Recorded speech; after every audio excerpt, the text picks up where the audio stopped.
Magandang hapong mga ka-experiment.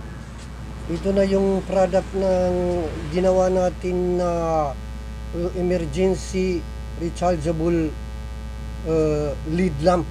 Ito siya oh. Yan, dalawa yung dito. Pero actually tatlo na tapos natin. Dinala ko lang yung isa doon sa doon sa project. Yan, kasi palaging nag-brown out doon. Kaya yun ang kailangan. Kaya ito, ginawa natin, ang bulb niya is 3.7 volt. Ito, tapos 5 watts ito. Then, mayroon siyang switch dito. Yan. At saka mayroon dito type C na dito ka magcha-charge gamit yung cellphone charger. Yan. Sa loob yan, mayroon siyang battery na isa na LiPo4 battery 6 ampere. Yan, 3.2 volts yung battery na yun. Tapos mayroon siyang BMS para protection sa battery, hindi kaagad masira yung battery. At saka meron siyang charging module. Yun, yan ang yan dito nakadugtong siya dito para dito tayo sa labas mag-charge. Okay, ito yung switch niya.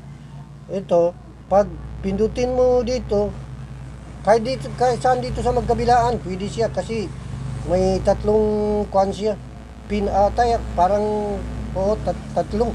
Kaya pindutin mo dito, yun mag-under siya.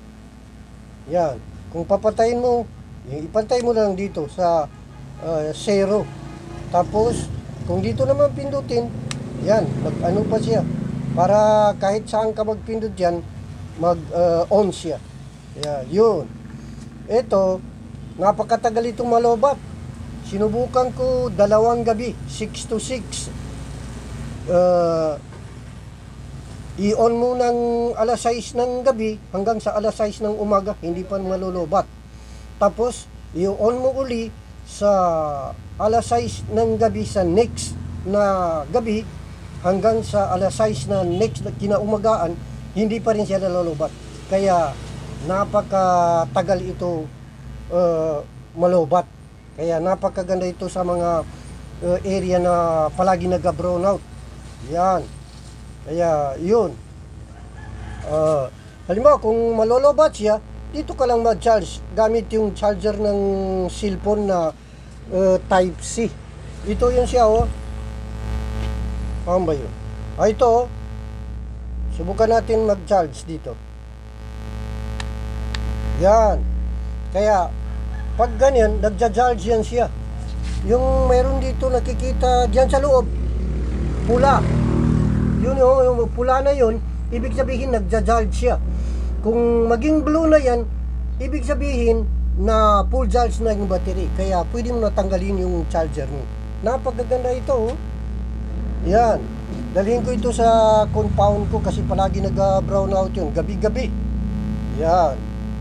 At least, mayroon tayong pang-emergency light. Yan. Kaya, mga ka-experiment, pwede kayo gumagawa ng ganito.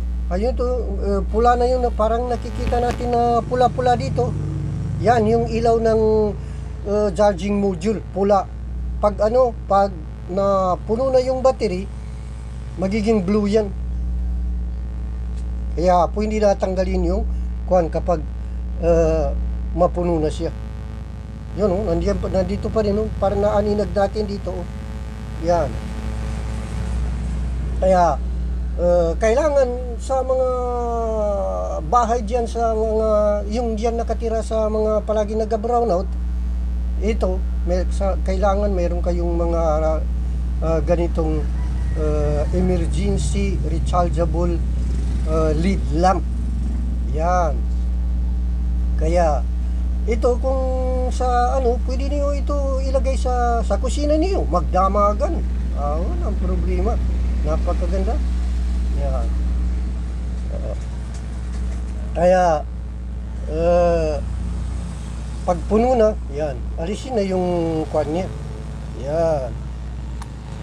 Yan, inalis ko na siya kasi at least bago ko lang ito gi-charge na full charge na ito.